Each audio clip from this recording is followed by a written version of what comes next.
আজকে আমাদের আদব স্ট্যান্ডে হুমায়ুন কবির বাজনা, ওনার কাছে আমরা 2 বছর আগে আশা চাকরির নামে, স্কুলের চাকরির নামে, হসপিটালের চাকরির নামে বহুত টাকা দেওয়া হয়েছে। আজ বিগত 2-3 মাস ধরে আমরা টাকা আনতে যাচ্ছি, আজ দেবো কাল দেবো করতে করতে আজকে তার একটা ডেট ছিল, সেই ডেটে আমরা গেছি।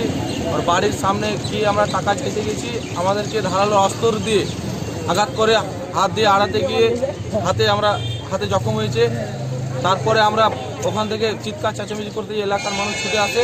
লোকজন যখন বেড়ে যায় তখন নাসিম আক্তার লাল সে রিভলভার দেখায়, কিছু লোক এসে আমাদেরকে বাঁচায়। আব্দুল আলী, তুমি কি পারপাসে টাকা দিয়েছিলে? আমি চাকরির পারপাসে ডকুমেন্টস এবং টাকা দিয়েছি। কত টাকা দিয়েছিলে? 10 লক্ষ টাকা। আর আপনি, আপনার নাম? আমার নাম মোহাম্মদ শাহজাহান। আমি চাকরির জন্য, আশার চাকরির জন্য 2019 সালে 1 জানুয়ারি আমার কাছে 2 লক্ষ টাকা। টাকাটা কাকে দিয়েছিলেন? আমি হুমায়ুন কবির বাজনা লাল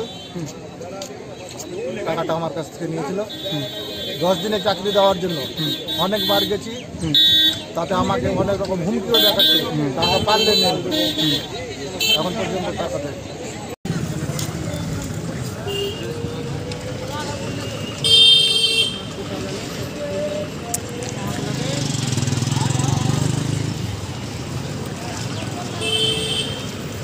এগুলো সব ভিত্তিহীন কথা। আমি কোনোদিন কাউকে চাকরি দিব বলে কারোর কাছ থেকে টাকা উঠাই না, আমার নীতি নাই।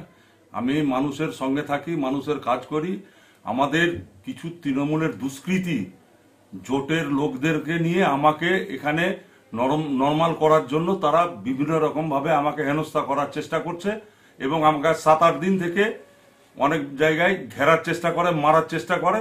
আমি এগুলো মনে কিছু করি না, আমি একাই ঘুরি, আমার সঙ্গে কোনো সিকিউরিটিও থাকে না, আমাকে অনেক সময় মারার চেষ্টা করে।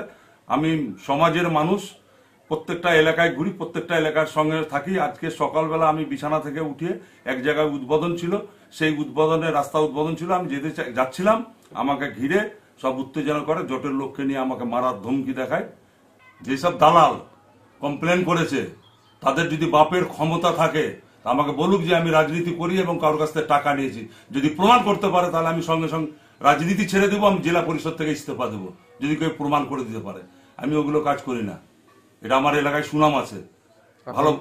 আমার নাম হুমায়ুন কবির।